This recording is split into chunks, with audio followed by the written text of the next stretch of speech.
My comrades, we are very far ahead kumberi kwezvigananda. Ndo zvinhu zviri kufanira kuzikanwa izvozvo.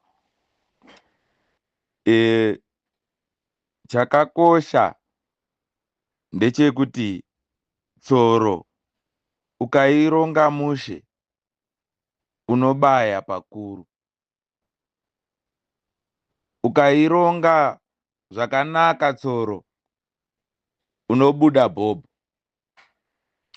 Zvigananda wild this time, asi message yasvika to all corners of the country.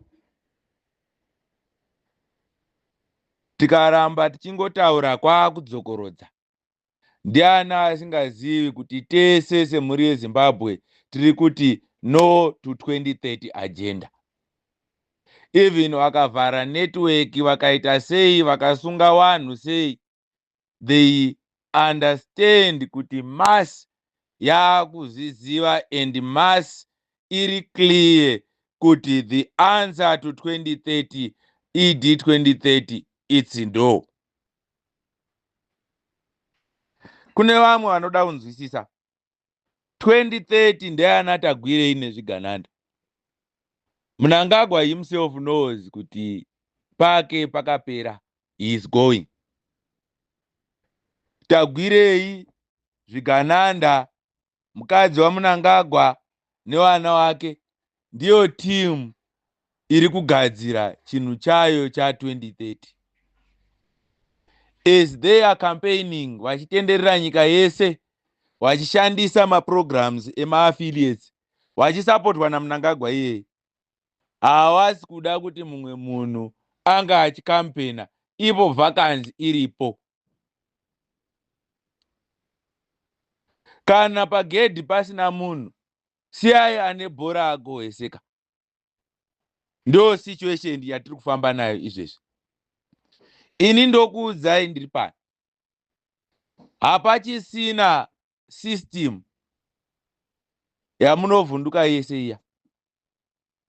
Even vacho vazhinji vamunovhunduka vaakufamba ne1.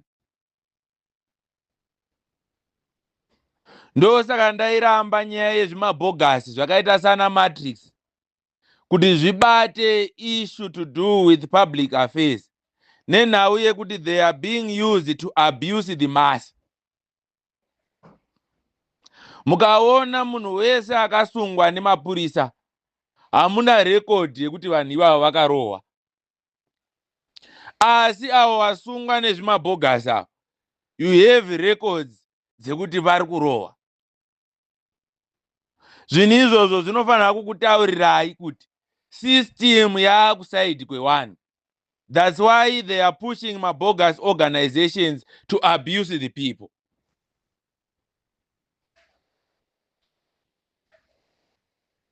All the shenanigans dzavanenge vachiita to try to divide the people nekusvibisa mazita evatungamiri verevolution.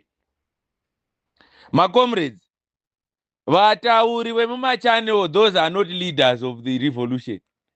Isu tiri vaparidzi veshoko. Strategy dzine kwadzinobikwa, ndidzo dzinouya nakomanda Geza. Saka kudzingirirana nesu tinotaura mumachannel kudzingirira mubvuri. Because you will be dealing with the wrong people. Asika shoko harivhikwi sechibhakera. Izvezvi they create groups and groups to attack us, not knowing kuti correct information is already circulating with evidence muwanhu kuti chii chiri kuitika munyika. Time yatawa ya time yewisdom. Observe and tread carefully. Nyika is well informed. The mass is well informed. hakuna narrative ichabva futi kuzvigananda which can defeat the understanding and the evidence iri muwanhu. Hakuna munhu asingazivi chokwadi. Anyone anotaura kwasina kuswera, the public can easily identify that these are lies.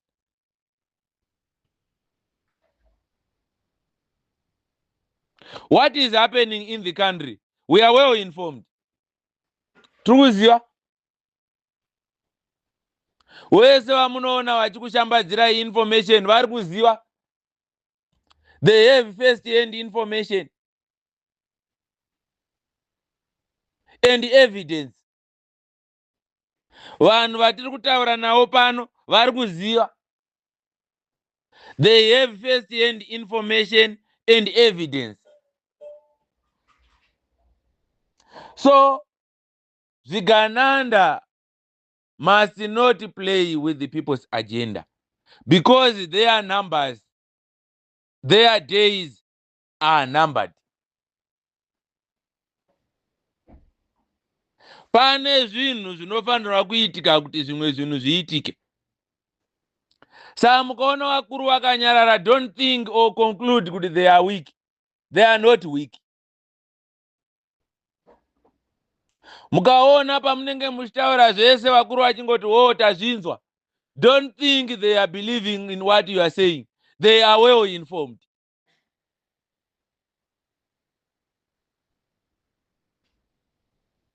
We are not trading in this revolution blindly.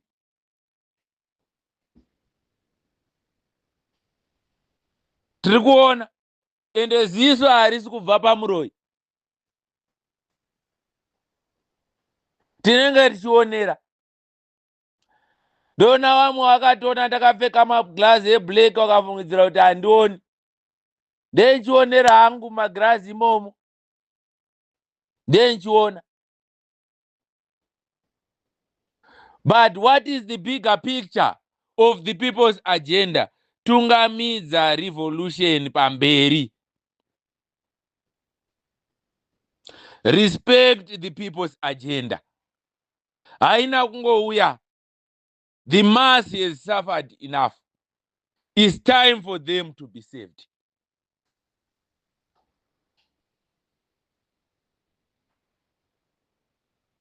Utengesi haudzingi nhamo. Asi hurumende inoda vanhu vayo inodzinga nhamo nematambudziko.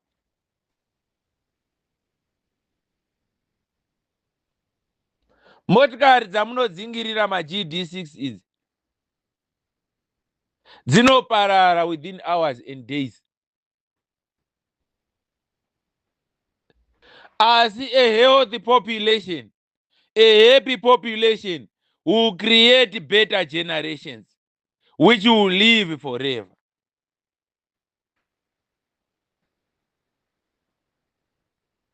So Mhuri yeZimbabwe, ya time yewisdom. Makapfeka magirazi kwamuri ikoko, onerai. Ziso ngarigare riri pamuroyi. Sesu hedu tichiona, haisisu tichikuonai. Nenhau yekuti it is the people's agenda. There is no office yauchapinda muZimbabwe hatisiri. Hazvichaiti takatopfuura stage yacho. Ukaona uchipinda muoffice uchifungidzira kuti hatimo, that office unofanira kunga uchitaura uri wega imomo. Hazvichaiti because it is a people's agenda. It has a genuine cause. We are dealing with genuine problems here. And we are offering genuine solutions. Watungamiri wamunotuka from both the opposition and the ruling.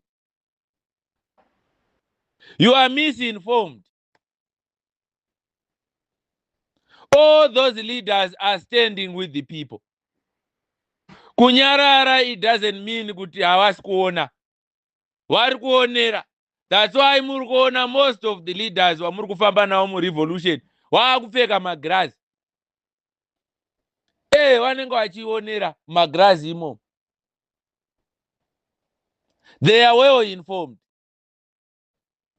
Every move yavanenge vachiita is well calculated. Saka, trust your leadership and trust the processes.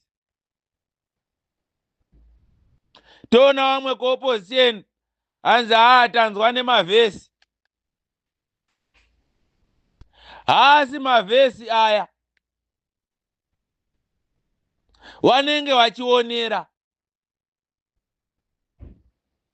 Ukaironga mushe tsoro unobaya pakuru.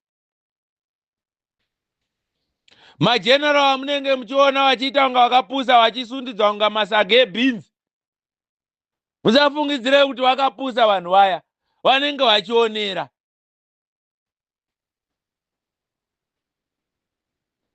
It's about time. Chigananda chera mwena nekuti mvura zhinji ichanaya. Ndiyo message to Chigananda. Asi message kumasi yeZimbabwe, mira panzvimbo, usasumuke sumuke. Whatever you do, let it be done in the name of the people.